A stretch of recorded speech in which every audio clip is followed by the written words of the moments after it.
Hi. First of all, happy Thanksgiving. It is Thanksgiving 2021.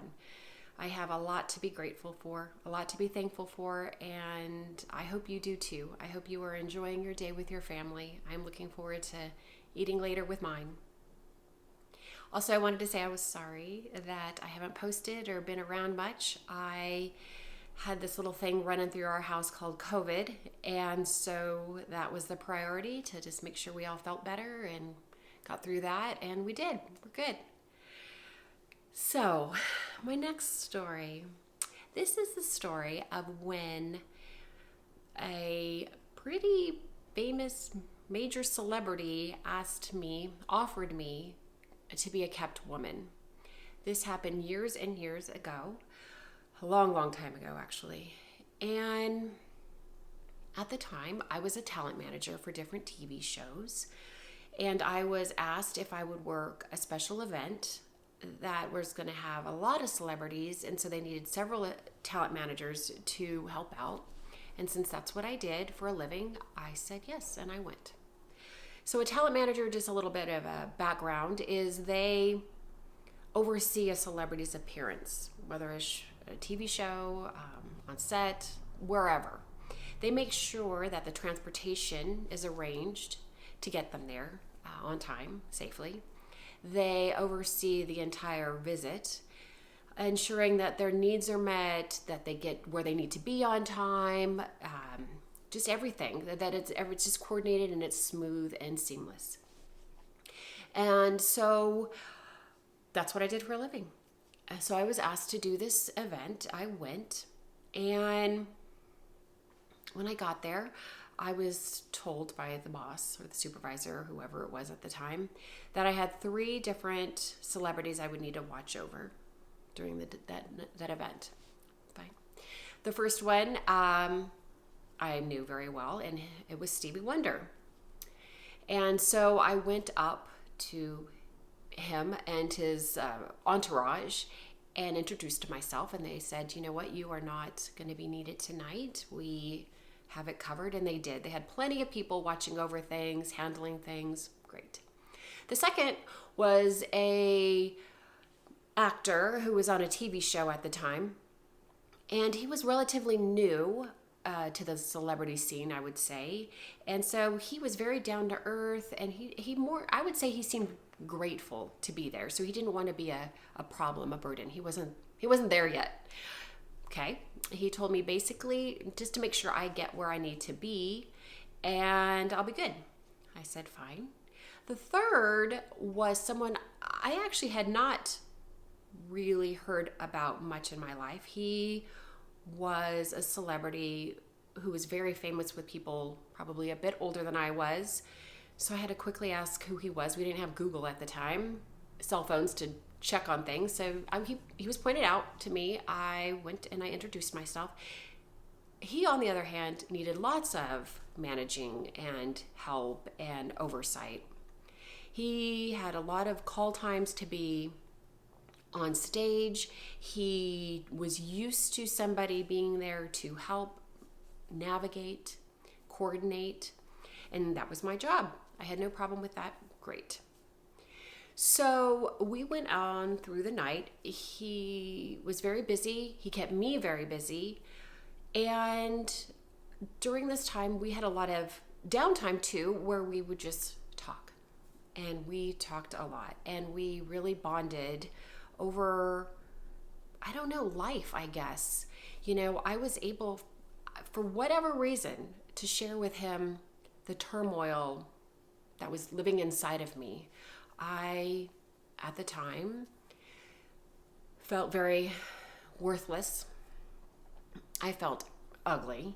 I felt not very relevant. I certainly did not feel worthy of anything for some reason. I don't know, but I just felt so low. Even though I had this amazing job that people would love to have, and I had this great life, I inside felt terrible. So we talked a lot about that. We talked a lot about my life, why I felt this way, where it was coming from. He shared millions of stories about himself. It was truly fascinating. He had so much more experience than I did in life. I mean, one, he was quite a bit older than I am, a celebrity, so he got to do a lot of different things. He traveled. I hadn't traveled. It was fascinating. And he was taking so much of his time to understand me, to listen to me, to provide feedback, to give me thoughts. And it was truly amazing. So anyway, the night goes on. It's a very long night. And at the end of the show, they offer people to come back and get autographs from these celebrities. And he had by far the longest line. It was so long, and he took time with every single one. He was so gracious and lovely. But what it did do was run my night very, very long. Him and I both missed dinner because of just how long it had been, the day, and then the amount of people asking for autographs and pictures. So we missed dinner. And I didn't mind. I really didn't. I really almost never ate when I worked. But he felt bad, and he asked if I wouldn't mind joining him for dinner somewhere else. I don't even know. I was so, by that moment, just thinking, oh my gosh, this guy who I was not, it had gone past some kind of attraction thing. It was more like he was so fascinating and so worldly, and he kind of opened up my eyes to myself, which I had not had. I was at such a low point, guys. I was so low, and he just really started helping me to see things differently, in a different perspective. So I said yes. He told me to follow him. So that's what I did. I followed him, and we ended up at a restaurant, the Ivy in Santa Monica. Beautiful location, beautiful restaurant. And we were met by 3 men. 2 took our cars. The other one, probably a manager, introduced himself, said hello, welcomed us, confirmed to this man that the restaurant had been cleared and it is now closed to the public, and we are free to enjoy our dinner wherever we'd like, have whatever we'd like. Please feel at home. And by this time in my life, the most VIP treatment I have had and fanciest restaurants I had been to were probably Black Angus when I was, 12, because that's where I picked for me on my birthday. But yet these people were just doting all over us. It was amazing. And we sat down, we ordered a beautiful meal, and we continued our conversations. And I don't really know how long we were there, but it felt like we were able to talk about so many things. It was a beautiful night. I learned so much about him, but I also learned so much about me, about what other people might see and how I'm kind of skewing that in my own brain and what that's actually doing to myself and how it's hurting me. So it was amazing. So we said goodnight. I am sure he wanted to continue it on elsewhere, but I said I needed to get home. So I did. And after that, we spoke every single day. He would call me at work and we would talk and continue the conversation, continue the learning, the self-reflection, just everything. It was great. Then he came to me or called me and said, I need to talk to you about something I've been thinking about, and I want to help you, and I want to do something for you. What would you think of, and would you say yes to if I were to buy some property, a house in Los Angeles, and everything would be taken care of, and you would live there and do what you needed to do, work, whatever. And when I would come into town, I would stay with you. And the craziness that had popped into my head immediately, like how wonderful to be saved and rescued. But the other part of me saying, I have now just learned I don't need to be saved. I don't need to be rescued. I'm just not that person. And so I told him that even though I thought he was so lovely to offer and to think so much, I couldn't do it. So we talked a little bit later after that, and eventually he just said, I don't think that we can do this. It's very complicated, and I want you to do well. I think a lot about you. And I said the same thing, and he gave me a phone number of someone to call if I ever needed him. I never did. And we went, that was it. We stopped talking. We haven't spoken since.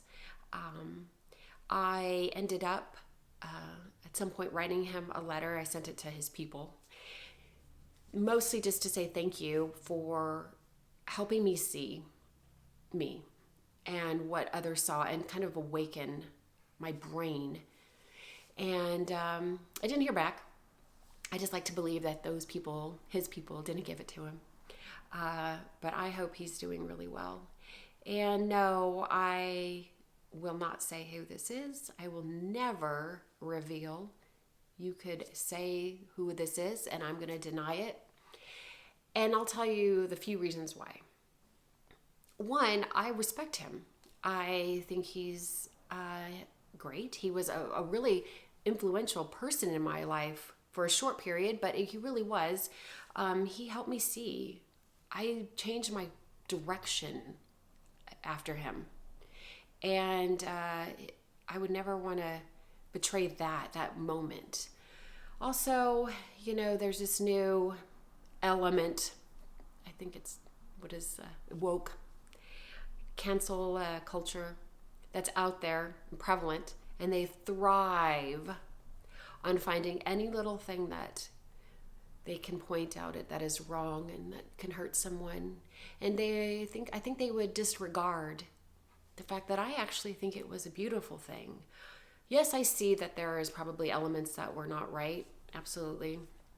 But you know what? He actually was trying to do something nice for me. And he probably wasn't going to get much in return, but he wanted to just, he probably would have gotten something in return. But, he really was going out on a limb to help me. And that was the only way he could, I think he felt. And it's probably true. That's the only thing he could have done, and he decided to do it and say, I'm going to go for this. So I think he's a beautiful human for that. Yeah. I think about him, and I really do hope he's good.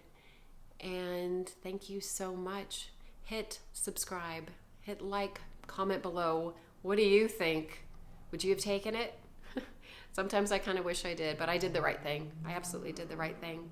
And I just want to say thank you so much for joining me again, and keep watching. I have lots more stories coming, a lot more celebrity stories, and a lot of them I will say who it was. I will reveal some of these names. Thanks, guys. Happy Thanksgiving.